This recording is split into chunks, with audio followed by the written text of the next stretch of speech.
Welcome. This is the first formal open event for the 2025 ANU Taiwan Update, at least in Canberra.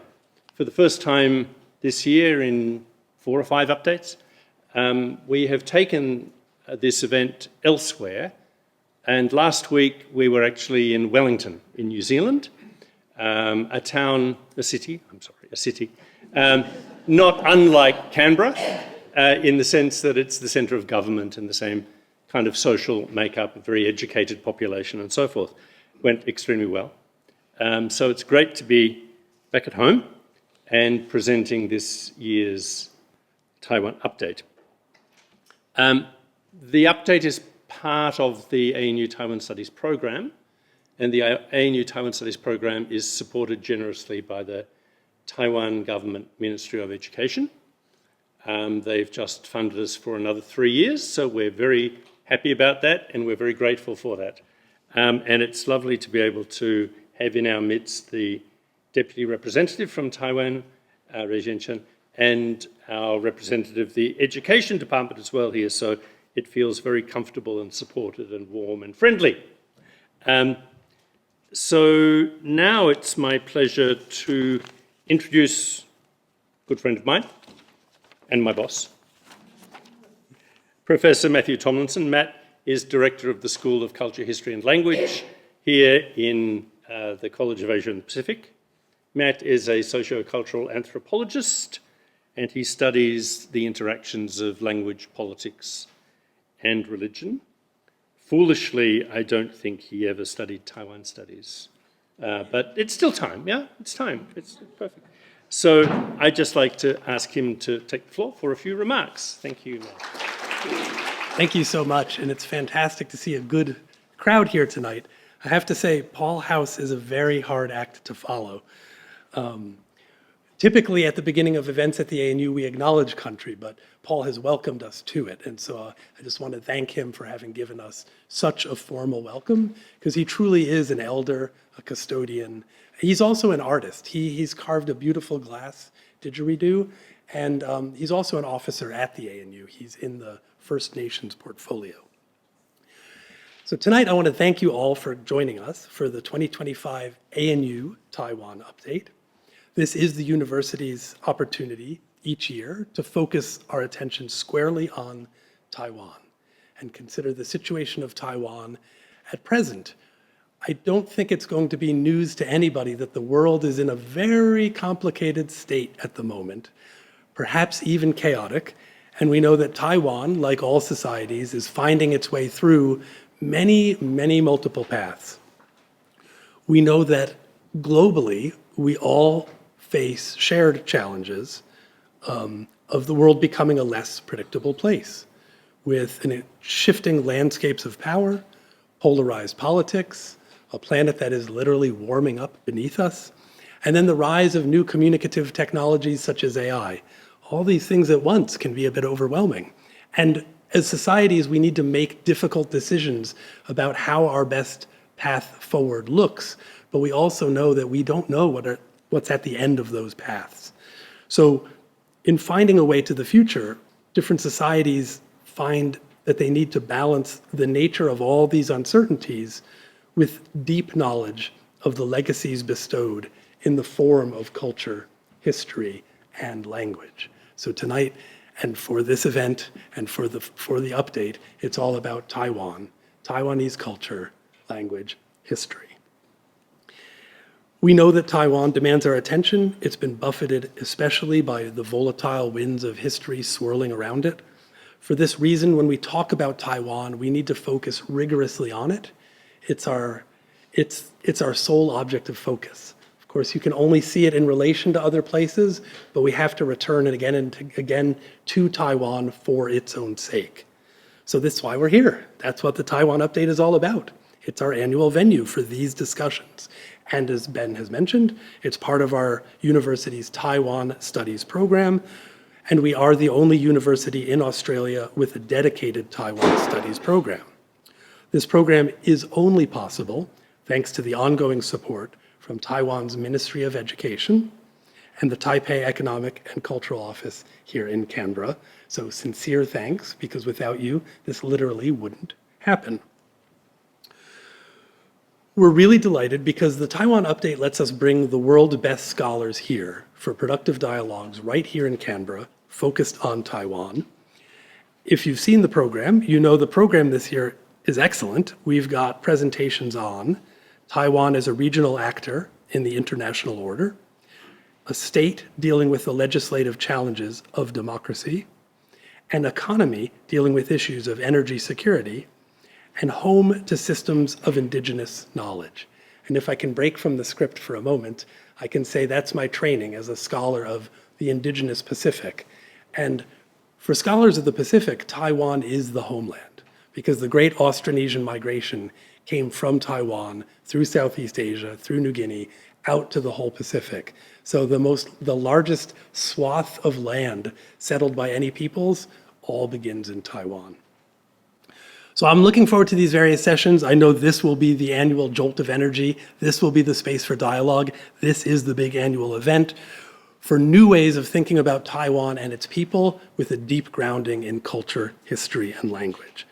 I'd like to thank all the organizers for arranging this event. Thanks to Ben, thanks to his staff, thanks to all of the presenters who have taken the time to come all the way to Canberra for this, and thanks especially to all of you for being in the room tonight. Thank you. Thank you so much. That's great. I endorse everything you said. It's now a great pleasure to introduce our next welcoming person, Rejin Chen, from the Taipei Economic and Cultural Office, where she is Deputy Representative. She's been here since 2022. In that time, we've become great friends, both personally and institutionally, as it were. Before she was here, she was Deputy Director General in the Department of North American Affairs in the Ministry of Foreign Affairs in Taiwan. And then she's also been Deputy Director of the Political Division of the equivalent of our TECO office in Washington. So it's a great pleasure to introduce Rejin Chen. Ladies and gentlemen, good evening. I would like to begin by acknowledging the traditional owner of the land on which we meet today and pay my respect to the elders past, present, and emerging.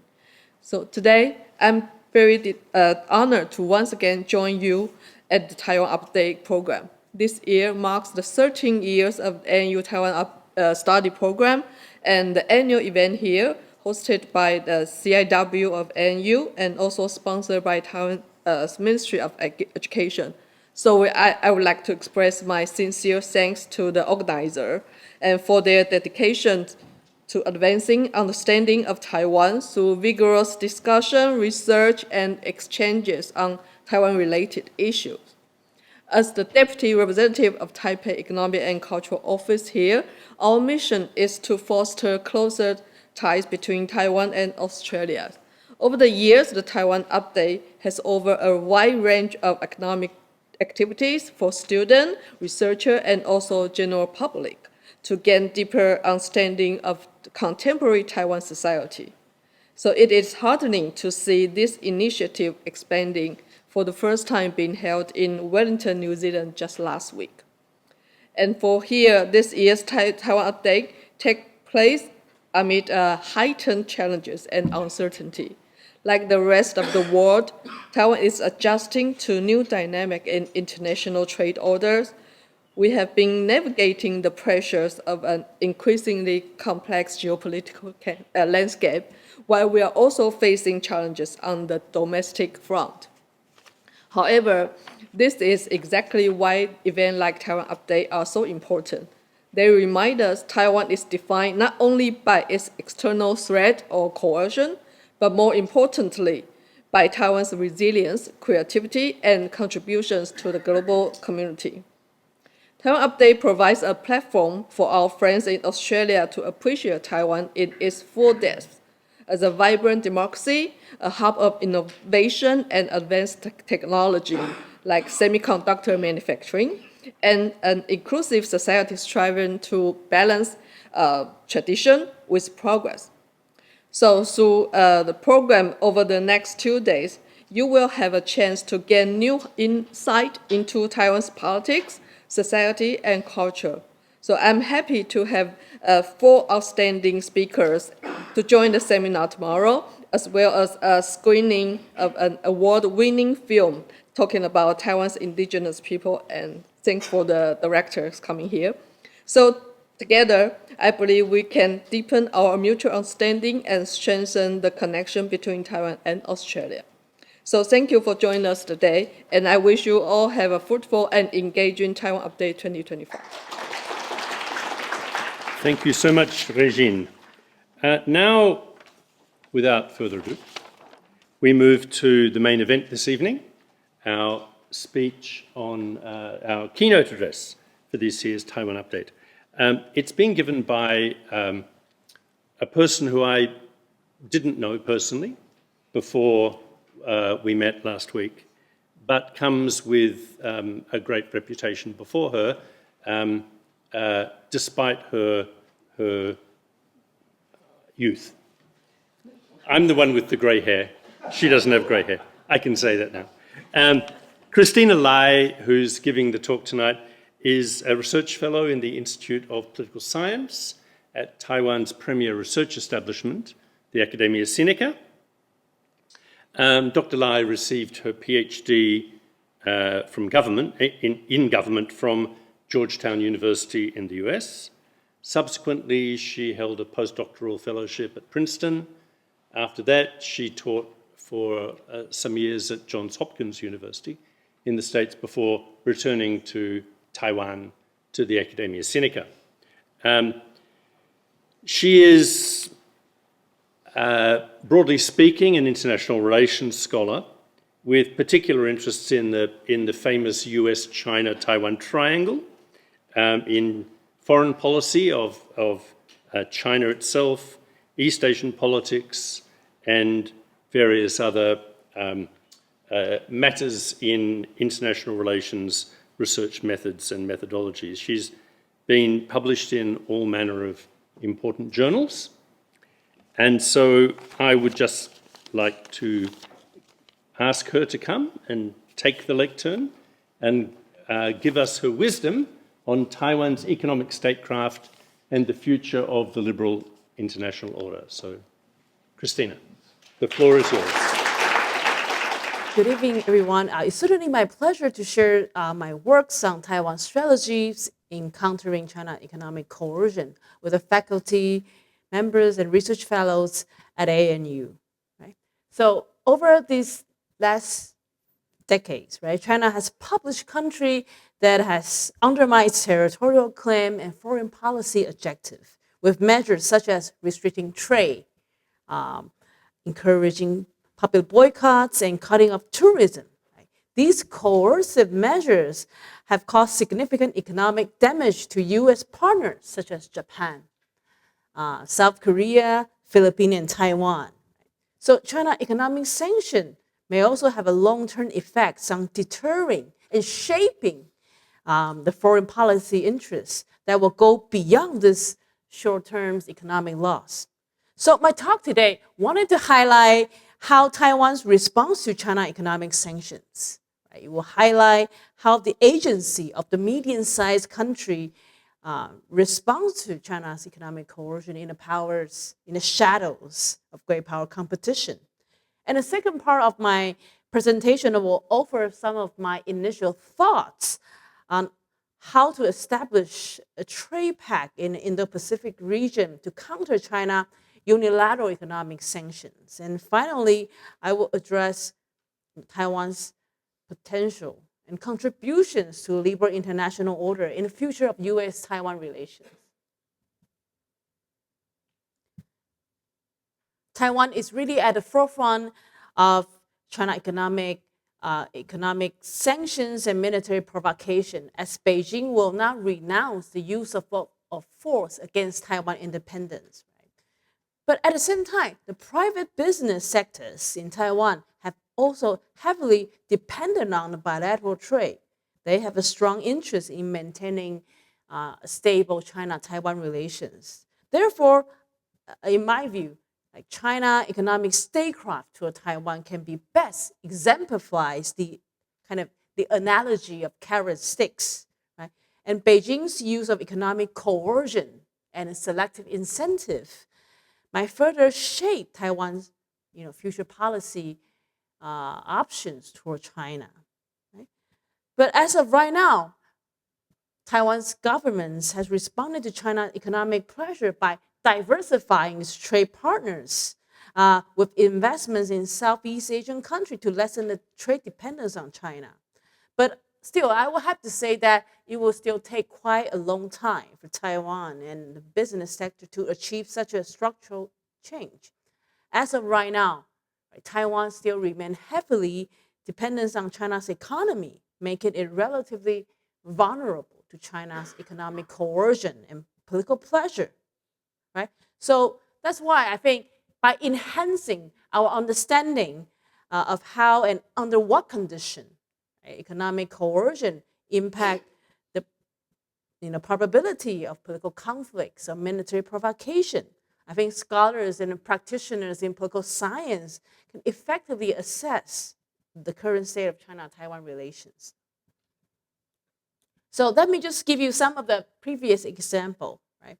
Taiwan's economic dependence on China has pointed to this vulnerability to Beijing's sanctions against the specific target center. Right? For example, back into the 1999 and 2001, for example, right? Beijing has warned that the Taiwanese company would be barred or banned from doing business in China if they favor so-called independence that has strong tie to a Democratic Progressive Party, so-called DPP. Right? So at that time, right, back into 2000s, right, the Acer and Chimay group, right, they all fell victim to China economic sanctions as they were seen to promote Taiwan independence because simply they had remained good ties with DPP and the Taiwanese government at that time, right? So Acer's products were removed from the shelf of a major shopping mall with no legal reason, right? And the Chimay groups in China has suffered constantly from the tax audit that almost disrupt its normal operation. Right? And get into the 2011, right? China signed a deal to purchase US dollar of 4.5 million worth of milkfish from Tainan County, right? The Tainan County is a traditional place for pro-China, pro-DPP district, right? Though this kind of milkfish purchase agreement has drew much attention at that time. But in fact, it did not really turn into a substantive vote for the pro-China candidates in the 2012 elections. Right? So I think the main reason why this strategic purchase agreement did not turn into election support was really due to the limited numbers of fish farmers that would benefit from the deal. And more importantly, I think the China purchase of Taiwan's milkfish was not sustainable in nature, right? As it was considered as a one-time thing that failed to build a long-lasting relationship with a Taiwanese milkfish farmer at that time. Right? So China's attempt to try to win the heart and mind in the South through this specific milkfish purchase agreements has been limited because China has failed to get into the substantive support for the pro-China candidates in the final Taiwanese elections. That's why I would say that China has a pretty long track records of using economic coercion against Taiwan, right? And Beijing recently has employed this tool after the elections of former President Tsai Ing-wen and her so-called pro-Taiwan and pro-independence DPP party. Right? In response to the election, China cut off the tourism to the islands and through a series of diversification initiatives. I think the Taiwanese government has kind of partially succeeded in replacing the loss of China tourism, primarily through visitors from Southeast Asian country. Even though I have to admit that it did not fully replace the revenue loss from the Chinese visitor, right? Get back to the more recent events, right? In September 2021, the China General Administration of Customs has imposed bans on Taiwan sugar apples and wax apple, claiming that there were harmful pests found in produce imports to multiple occasions, right? But actually, if you're looking to Taiwan's current domestic policy, it was not the first time that Taiwan's tropical fruit has suffered from China's import restriction. Right? So back into February, right, 2021, right, Beijing also suspended the importation of Taiwanese pineapple using the similar justification. Right? So Beijing unilateral move has left almost no room for negotiations or investigation. Right? So that is why at that time, Taiwanese President Tsai Ing-wen has encouraged people to consume or eat more pineapple. And the Ministry of Agriculture also allocate a significant amount of government funds and subsidy for the loss, faced by the Taiwanese pineapple grower. But I would say that, what would this event unfold, right? The trade data shows that China's import ban has been limited, right? As the sympathetic Japanese buyers step in to provide timely support, and surging domestic demands and shipment to Japan has helped the pineapple grower overcome a Beijing economic sanction. But still, I will have to say that Taiwan's fruit export has still, specifically on tropical produce, has remained heavily reliant on China. And the import ban has certainly caused significant economic loss for the farmers. And I think it will still take quite a long time for the Taiwanese governments and the tropical fruits farmers to diversify its import, right?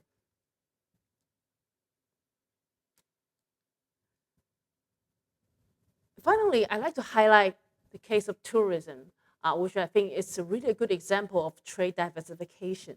Right? So back into 2016, when Tsai Ing-wen was elected president, right, Beijing imposed limits on a number of Chinese tourism that have been allowed it to travel to Taiwan. Right? So the economic loss suffered from the Taiwan tourism industry has led to street protests, right, urging President Tsai at that time trying to mend the relations with China, and specifically they wanted Tsai Ing-wen to acknowledge so-called 1990 New Consensus, right? But the Tsai administration adopted diversification strategy by attracting visitors from Southeast Asian countries and encourage domestic travel for supporting local business.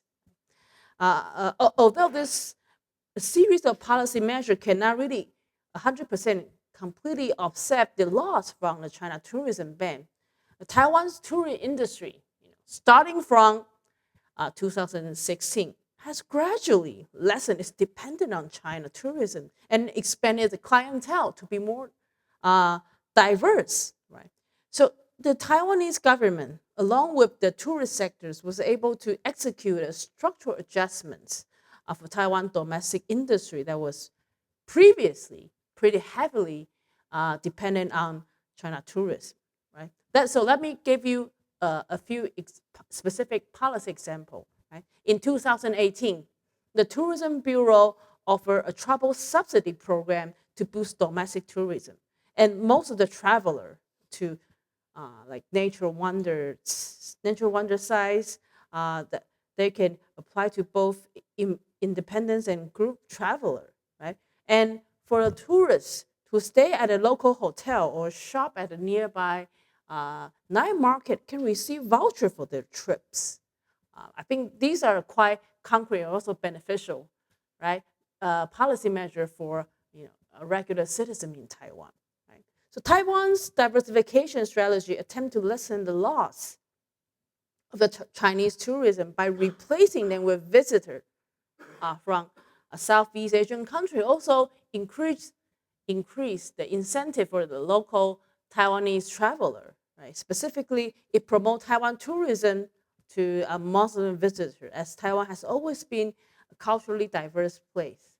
It has lowered the visa requirements for Southeast Asian countries and promote greater exchange, right, for education and culture and tourism. So that's why I would say that even though it cannot fully recover from economic damage brought by the loss of Chinese tourism, right, the number of visitors from Southeast Asian countries still increase significantly. Right? Finally, I'd like to say a little bit about China's rationale behind that. Right? So when Beijing curtailed the Chinese visitor to Taiwan, right, it actually hurt the commercial interest of Taiwan tourist industry, which is arguably the most Beijing friendly in attracting Chinese tourists. So instead of co-opting with them, right, China's tourist ban, sanctions on this package tourist has negatively impacted business since 2016. So the Beijing's rationale at that time was really about hurting this Taiwan tourist industry, right? Like hotel owners or bus drivers in Taiwan that expecting them to put pressures on Tsai Ing-wen administration to accept so-called 1990 New Consensus. However, the Taiwanese government, acting with strong autonomy and agency, responded to Beijing's coercive measure by allowing the top leader to, Tsai Ing-wen to adequately channel the pressure to comply, right? I would say that in diversifying the source of visitors to Taiwan, right, the tourist industry, right, such as local restaurants owner, commercial vehicle driver, and a local artifact souvenir shop owner, can really prevent themselves from being hostage, right, to China's political economic sanction in the future. So I think the structural adjustment of Taiwan's tourism is really about to endure short-term and medium economic loss for more, long-term sustainable development in the future. So beyond tourism, I'd like to highlight one more aspect of Taiwan's economic statecraft, right? That is really about Taiwan's new sound policy. It employs economic statecraft to diversify Taiwan economic tie to the South and Southeast Asian country that has helped to lessen the negative impacts of China economic coercion. Right? Specifically, Taiwanese government has offered specific loan to Taiwan's company and business sector who wants to conduct business in Southeast Asian country and also in New Zealand, Australia, and India. Right? At the same time, the Taiwanese government also implements several initiatives, right, including innovative industry to create new profit in key sector. Right? Just let me offer you one example. Right? So Taiwan's cultivation of industrial talents also help India to advance technology in semiconductor and smartphone design. Right? So this initiative can also help,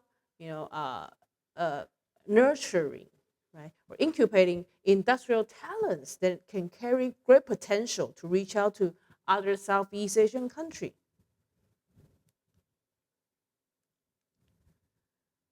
Right now, I'd like to highlight a second aspect of Taiwan economic statecraft. That is really about securitizing China-Taiwan trade.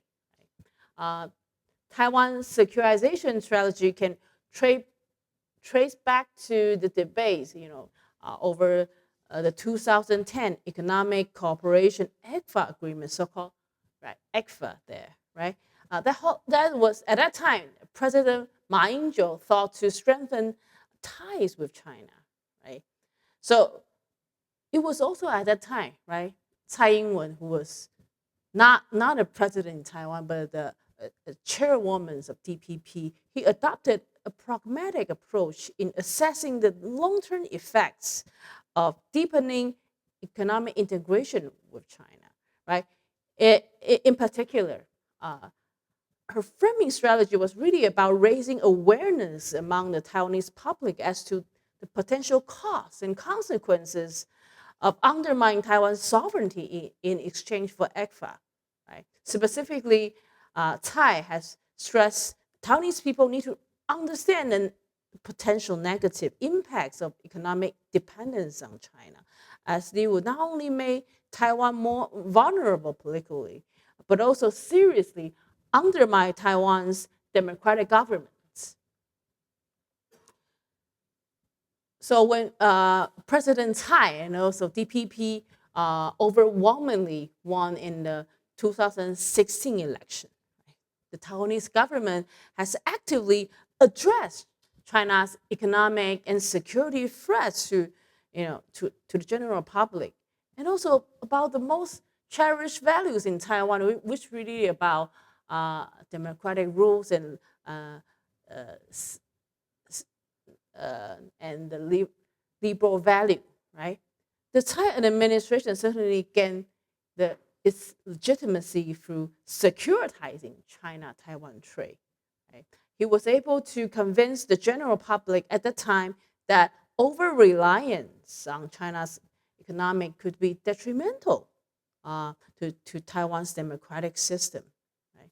And the concrete policy measure would include diversifying Taiwan trade partners, right, and pursue a strong security tie with United States and its allies, and promote local identity in face of the more assertive China. So here, I offer you a kind of three-level analysis, right? China's use of economic coercion toward Taiwan, as some of the business, economic measures, such as a ban on tourism, right? Intimidating Taiwan's business community in China, or signing a one-time agricultural purchase agreement, or has somehow exert little cost in China. Right? So this incentive or sanction has pointed to the possible so-called exit option. Right? If China wants to compensate its economic loss, or if China at some points want to remain, right, bilateral relations with Taiwan. Right? So we can see that in international arena, right, China has used economic inducement that has successfully flipped several of diplomatic allies, as Taiwanese government has increasingly faced challenge of political and diplomatic isolation. Right? For example, it has offered a huge amount of financial assistance to Dominican Republic, Honduras, and Republic of Norway in exchange of breaking ties with Taiwan. Right? And more recently, Beijing has adopted a more increasingly assertive stance toward Taiwan by actively rejecting Taiwan's diplomatic presence.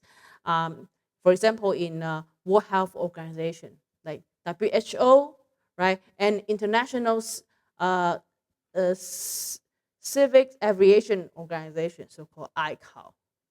These are like kind of like a major frustration for Taiwan's limited participations in international affairs.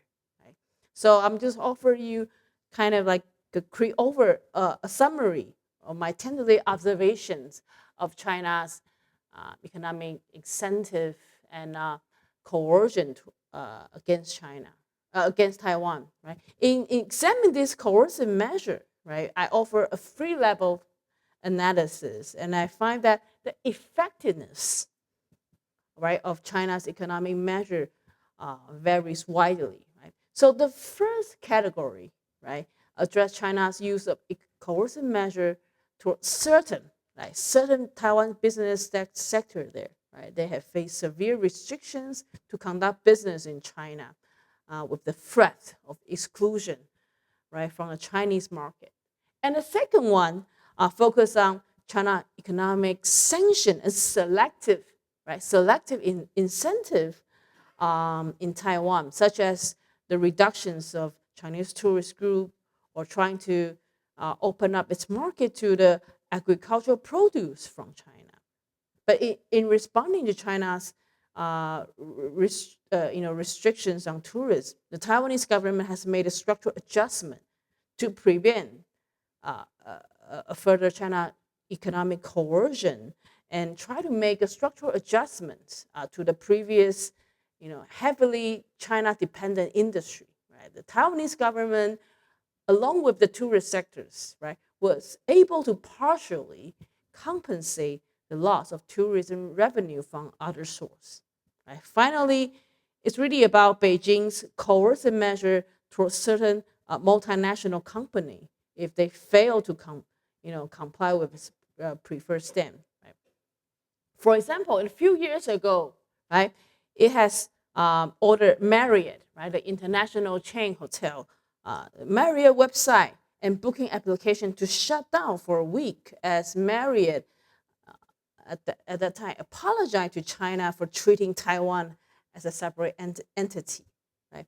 The U.S. airlines such as Delta or UA and hotel chain might start to experience retaliation for listing Taiwan as a separate country from China. So I would say that in the near future, right, Beijing is likely to explore more policy measure of economic coercion or economic incentive to advance its interests. So let me just say a little bit about the implication for country in Asia Pacific in general. I think to this day, right, China is highly selective in choosing its instrument for economic sanction because it has always reframing, or at least tried to refrain from damaging its domestic loss. It is exactly the reason why China exit option has led the responding strategy from China, from Japan, Australia, and Taiwan in countering its economic coercion. So, given this growing awareness, I think Asian countries we're in a better position when China impose economic sanction again. Right? We can all try to adopt securitization strategy for our national economy and diversifying our trade partner.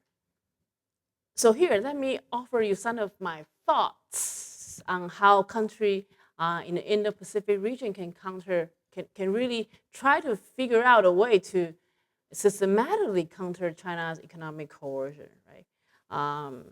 As I said before, country in East Asia beyond, such as Japan, Philippines, Australia, or even Norway, back in a few years ago, have all suffered from Beijing economic sanction. Right?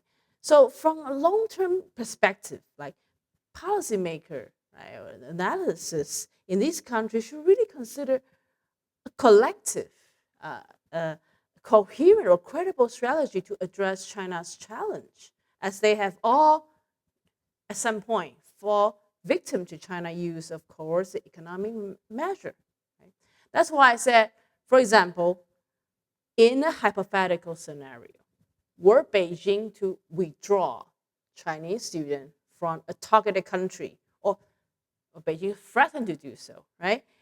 Then the other country in these alliances or trade pact could impose restrictions on China's students in response. Such an economic pact could involve agreement to refrain from taking advantage of the coercive measure imposed by China. So let me offer you some of the examples. Right? Taiwan would refuse to fill the shortfall created by the import restriction of bananas from Philippines. Or, on the other hand, the other case would be like American beef imports will not make up for China's demand for the banned Australian beef.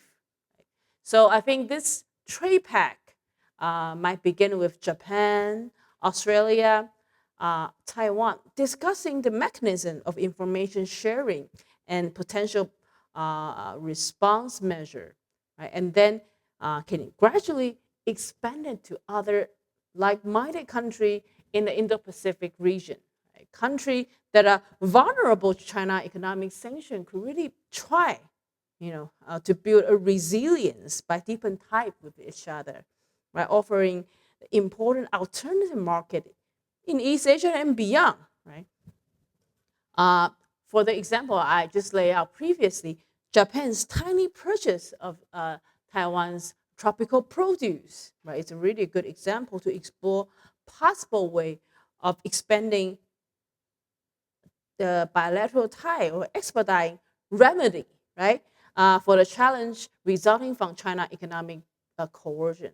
So, but still have to say, as of right now, there's still challenge to be overcome for this trade pact to be succeed, such as how to address the collective action problem or how to mediate competing commercial interests among the member states.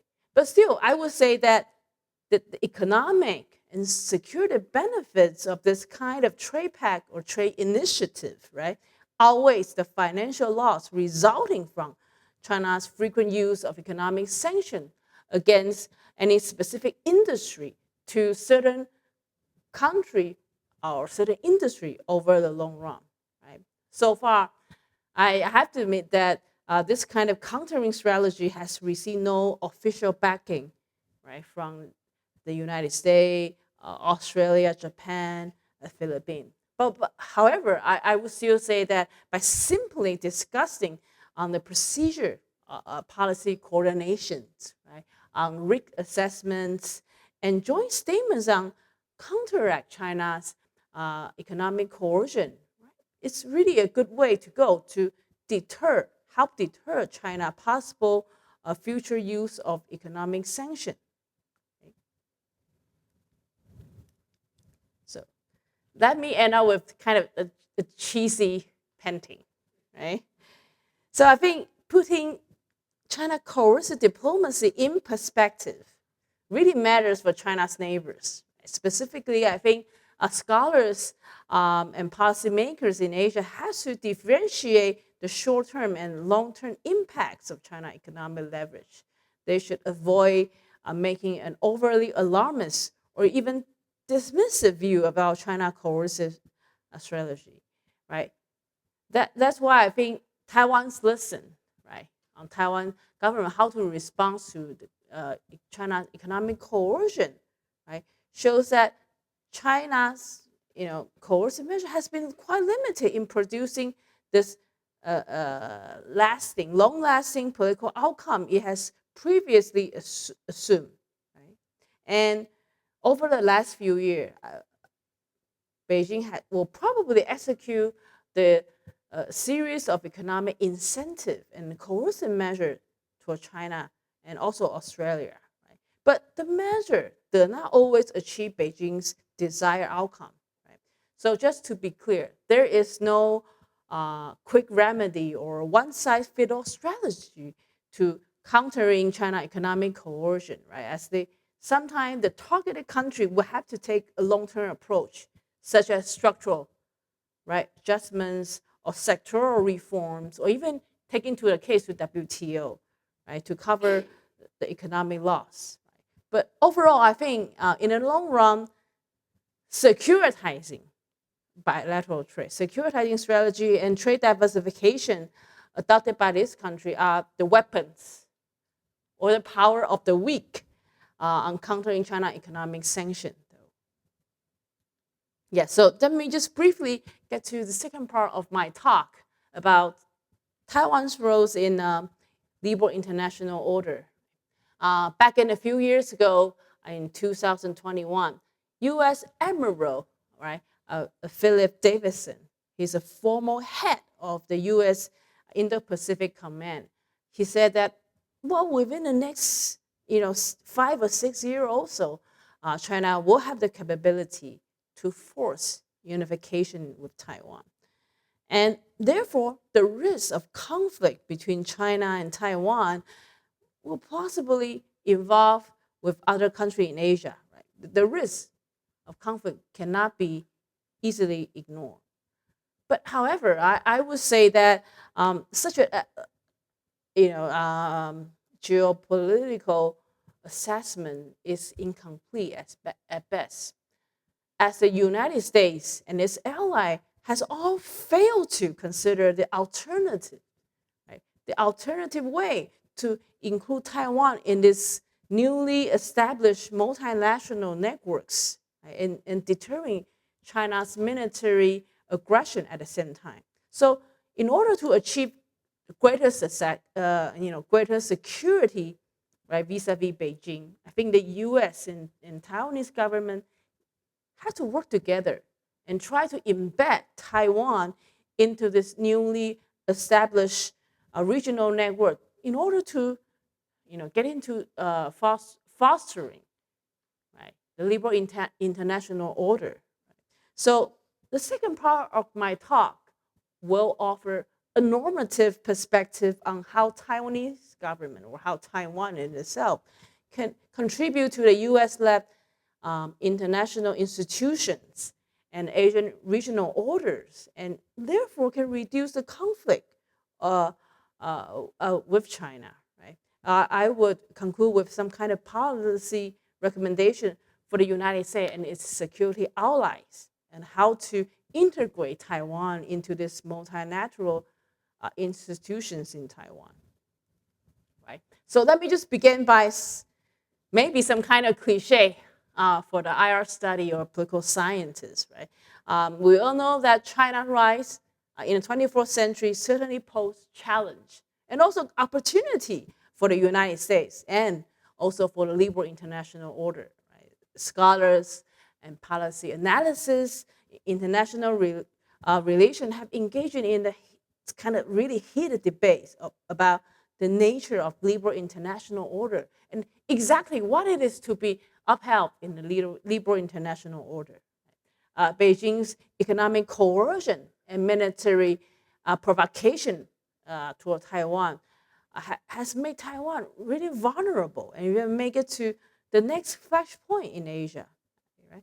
That's how I wanted to start with my empirical puzzle in my work. Right?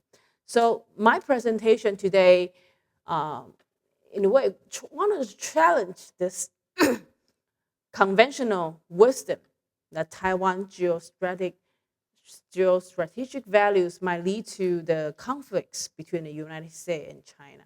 I think the inevitability, right, of Taiwan's incoming conflict with China is overdetermined, as Taiwan's soft power rich or soft power appeal certainly outweigh more than its geographical significance. Right? So following this logic, right, that leads me to this following empirical puzzle.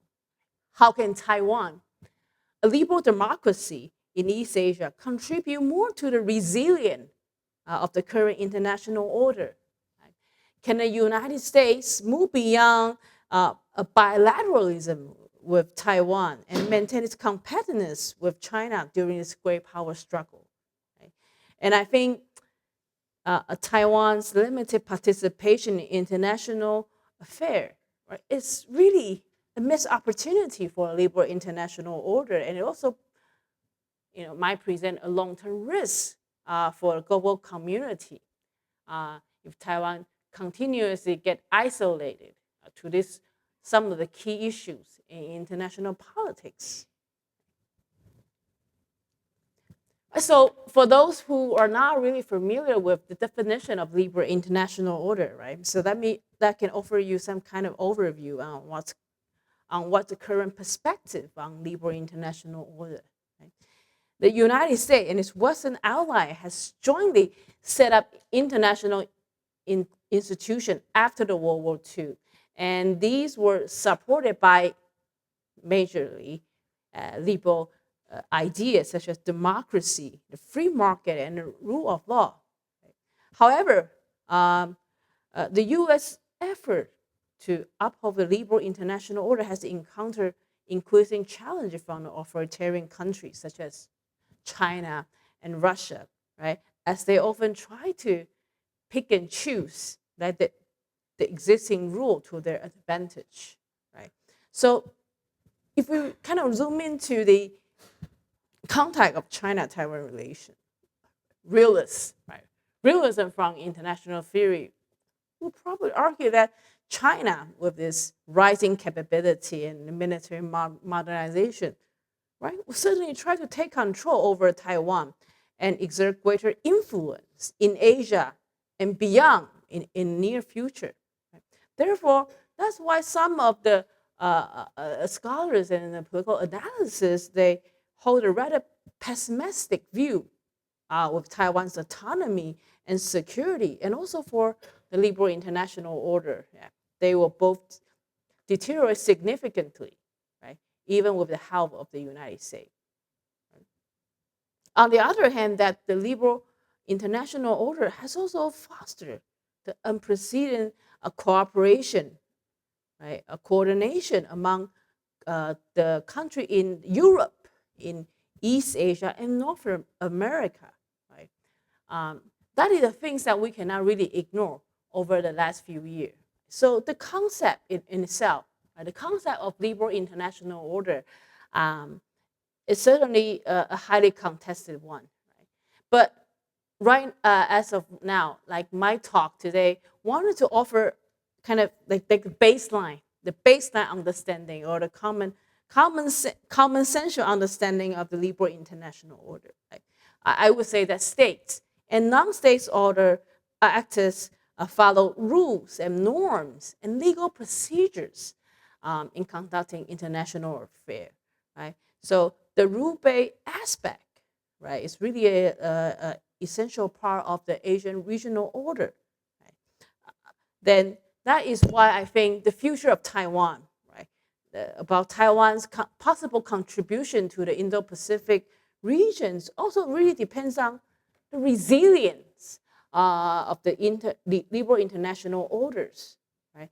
While liberalism in international relations are confident that the liberal international order will remain strong even following the U.S. recently decline, or following even by the Trump administration dismissive of its international organization.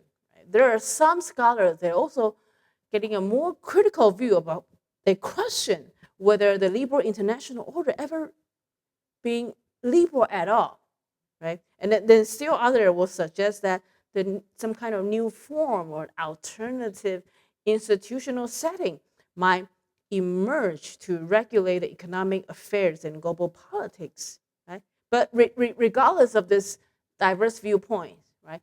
Today in my talk, right, I like to highlight, right, how Taiwan can significantly contribute to the durability of liberal international order. I like to highlight three important elements: democracy, free trade, and international institution. Right? What does Taiwan see itself in the international order? Right? So the second part of my talks will offer a normative perspective on how Taiwan can contribute to the U.S.-led liberal international order. Right?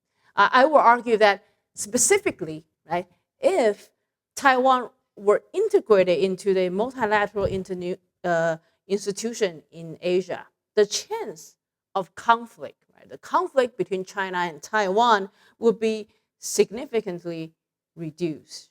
Right? So I like to highlight the first aspect about democracy. Taiwan has underwent a peaceful transition from the authoritarian rule to a vibrant democracy in the 1990s. Right? Over the last few years, the Taiwanese people have developed a civic identity that embraced democratic government and rule of law and opening dialogue. Right? For example, the Sunflower Movement in 2016, right, has been one of the most memorable, large-scale protests organized by the college student and activists. Right? This social movement was non-violent in nature, and it demanded the former President Ma Ying-jeou to retract a controversial track with China. And secondly, about free trade. Right? Starting in 2010, right, China's use of economic sanction against the neighbors has led to economic loss for Japan and Philippines and South Korea. It also creates worries that China might apply this coercive measure more frequently in the future. Right? So that is the reason why Taiwanese government, along with agricultural and manufacturing industry, really need to diversify their trading partner to hedge against China's coercive measure, right? So I'd like to highlight the case of CPTPP, right? As of now, like Japan has assumed the leadership in negotiating the comprehensive progressive agreement for the Trans-Pacific Partnership, so-called CPTPP, right? But I would say that there's still challenge for Taiwan's membership in the CPTPP, right? For example, China a few years ago also applied for the membership, and it is highly likely that Beijing might invoke its one China principle to delay Taiwan's entrance. So that is why Japan, along with other middle power in Asia, should really consider Taiwan's case prior to China entry. Right? It should really base on the merit, right? How much Taiwan can contribute to the free trade agreement here. And finally, about multilateral engagement, right? Taiwan's unique political status or isolation does not mean that it cannot participate in regional affairs. Right? In 2016, the Taiwan administration has launched New South policy that promotes people-to-people exchange and investment partnerships and informal dialogue with Southeast Asian countries. So the non-political natures of New South policy can somehow circumvent the kind of sensitive issue of Taiwan's official recognitions. And therefore, the Taiwanese government, along with NGO and the civil society and university students, can jointly develop education and technological program with the local government and a school in Southeast Asia or in India. Right? So let me just quickly sum up.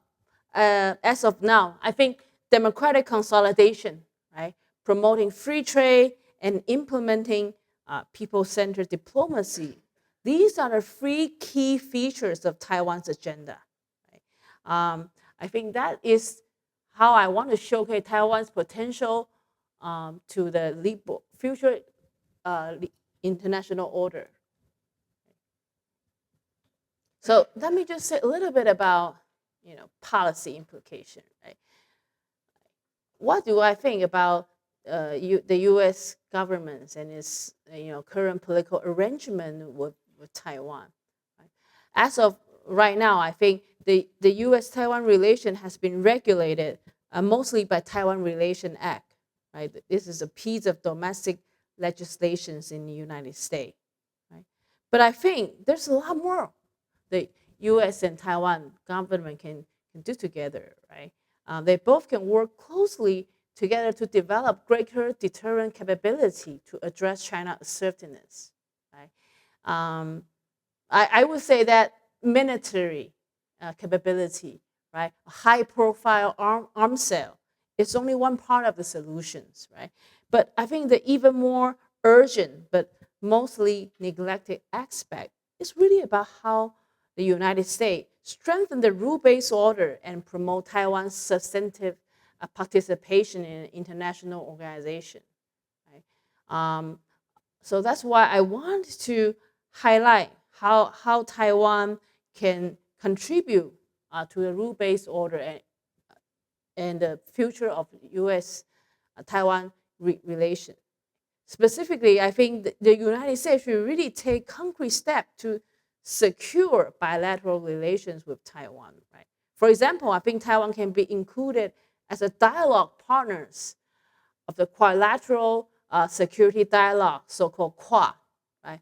And the Indo-Pacific Economic Framework, so-called IPEF, and later join different working groups on the critical issues in the Indo-Pacific, right? The Quad has, over the few years, expanded from humanitarian assistance, COVID-19 vaccine to emerging technology. So that is why I think Taiwan has so much to offer to the Quad and also for the IPEF. Let me just say a little bit about the strategic triangle, about the US, China, Taiwan triangle, right? I think a stronger China, maybe more assertive in claiming Taiwan as a part of its territory, as Beijing strongly believe that it is entitled to govern Taiwan under this so-called the principle of non-intervention. Right? So as a result, I think Taiwan's legal status and political recognitions cannot be easily established, given that China has devoted quite considerable time and effort to isolate Taiwan. Right? But still, I would say that this does not mean that the US allies and partners in the Pacific can do nothing about it. In fact, I think the United States should and have to prioritize Taiwan's policy with this newly established institutions such as the Quad, IPEF, even the AUKUS, to ensure Taiwan's meaningful and substantive participation in this US-led multilateral institution. More importantly, embedding Taiwan in its regional networks can increase the stakes of the attack by Beijing military provocation, and therefore can ease the tensions between China and Taiwan.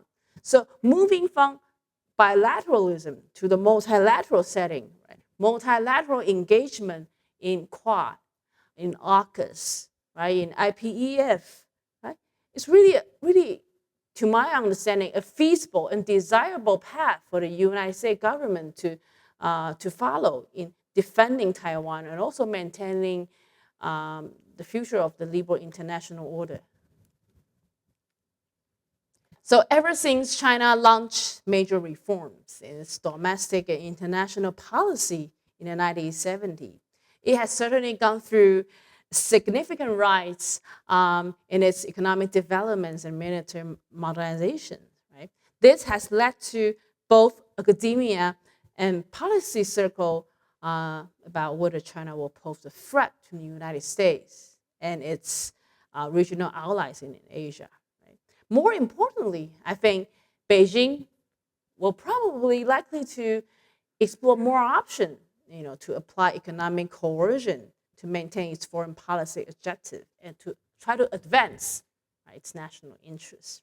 So it's growing economic influence, right, and this expanding policy measure of coercion has led to the following question, right? Does economic independence or interdependence, right, promote stability or foster conflict, right? Under what condition is China's economic coercion most effective? And in that sense, how would a medium-sized or smaller country respond to China's sanctions? Right? I think these questions are not only important in international relations, but they also carry quite significant policy implications for policy analysis, think tank members in Asian countries, and also for the US government, right? So let me offer, right, some humble suggestions. Like here are some of my academic publications on China economic coercion, right, and on China-Taiwan relation. I figured it's till the final part of my presentation, so it is a time for a humble promotions of my previous work, right? yeah, feel free to reach out to me if you would like to get a PDF versions, right? So I would say that Taiwan certainly has much to offer to the international community, and it also has so much to learn from the emerging multilateral organization or multilateral networks in the Indo-Pacific region, right? So my talk today emphasized the essential feature of liberal democracy, liberal international order, like democracy, free trade, and multilateralism. Right? I just want to highlight one more thing, right?